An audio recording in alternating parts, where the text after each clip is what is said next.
جنگ صفین اور جنگ جمل کے بارے میں مختصر بتا دیں. دیکھیے جنگ صفین اور جنگ جمل تو حضرت عائشہ اور حضرت علی میں یہ جنگ ہوئی ہے، اور حضرت امیر معاویہ اور حضرت علی کے درمیان یہ جنگ صفین ہوئی ہے. اور یہ دونوں جنگیں جو ہیں وہ بدگمانی کی وجہ سے ہوئی ہیں. بدگمانی جو ہے وہ بدگمانیاں پیدا کر دی گئی تھیں، کچھ بدگمانی ہوئی جس کی وجہ سے یہ جنگیں ہوئی ہیں. اور بلوائی چونکہ صفوں میں مسلمانوں کے صفوں میں گھس آئے تھے، اور وہی چاہتے تھے کہ کسی طرح انتشار رہے تاکہ ہم کو جو حضرت عثمان غنی رضی اللہ عنہ کے شہید کرنے والے تھے وہ پکڑے نہ جائیں، ان کی گردن نہ نپے. میں نے جو کتاب ترجمہ کی العواصم من القواسم جو ترجمہ کیا ہے میں نے جو کتاب دفاع صحابہ کے نام سے چھپی ہوئی ہے، آپ اس کتاب کو پڑھیں تو صحیح جو فکر ہے ان دونوں جنگوں کے سلسلے میں آپ کو بالکل صحیح بات معلوم ہو جائے گی. آپ کو تفصیل کے لیے اس کتاب کو پڑھیں.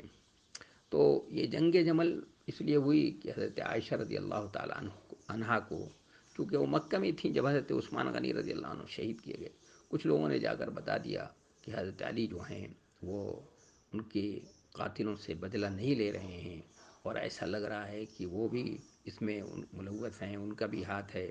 اس طرح کی خبریں یا افواہیں اڑیں تو بدگمانیاں پیدا ہوئیں، جس سے حضرت عائشہ رضی اللہ تعالیٰ عنہ باقاعدہ وہ مسلح ہو کر کے تیار ہو کر کے ان سے جنگ کے لیے آئیں. لیکن جب مدینہ پہنچیں اور پھر جب تبادلہ خیال ہوا اور یہ ہوا تو ان کا ذہن صاف ہو گیا. یہ ہوا کہ جنگ نہیں ہوگی، لیکن چونکہ میدان میں دونوں طرف کے دونوں فریق تھے موجود، تو بلوائیوں نے دیکھا یہ تو بہت غلط بات ہو گئی. یہ تو معاملہ یہ ہے کہ اگر یہ صلح ہو گئی، مصالحت ہو گئی اور جنگ نہ ہوئی تو ہماری گردن نپ جائے گی، ہم پکڑ جائیں گے. تو انہوں نے رات ہی میں کیا کیا، حضرت عائشہ رضی اللہ تعالیٰ عنہ کی فوج پر حملہ کر دیا، اور کہا کہ حضرت علی کی فوج نے کر دیا. اور ان کی فوج پر حملہ کر کے کہ حضرت عائشہ نے اس طرح جنگ دن بھر چلی اور اس میں بے شمار جانیں بھی گئی. اور پھر اس کے بعد یہ جنگ بند ہوئی ہے تو حضرت علی کرم اللہ وجہہ نے ان کے گھوڑے اونٹ کی نکیل حضرت علی رضی اللہ عنہ پکڑے، حضرت عائشہ رضی اللہ عنہ. اور حضرت عائشہ جو ہیں جب بھی اس واقعے کو ذکر کرتی تھیں تو وہ آپ دیدہ ہو جاتی تھیں، اور وہ کہتی تھی میں اللہ کو کیا منہ دکھاؤں گی کہ میں اس میں میدان میں آ گئی اور جنگ کے لیے میں تیار ہو گئی جو ہے. تو غلط فہمی کی وجہ سے یہ جنگ ہوئی تھی. اسی طرح سے حضرت امیر معاویہ اور حضرت علی کے درمیان میں جو جنگ ہے وہ بھی غلط فہمی کی وجہ سے. حضرت علی جو ان کے سے بدلہ نہیں لے رہے تھے، معلوم بعد میں بدلہ ایک ایک کو لیا گیا، چن کر مارے گئے. اس وقت حالات ہی ایسے نہیں تھے، حالات بہت ہی خراب تھے.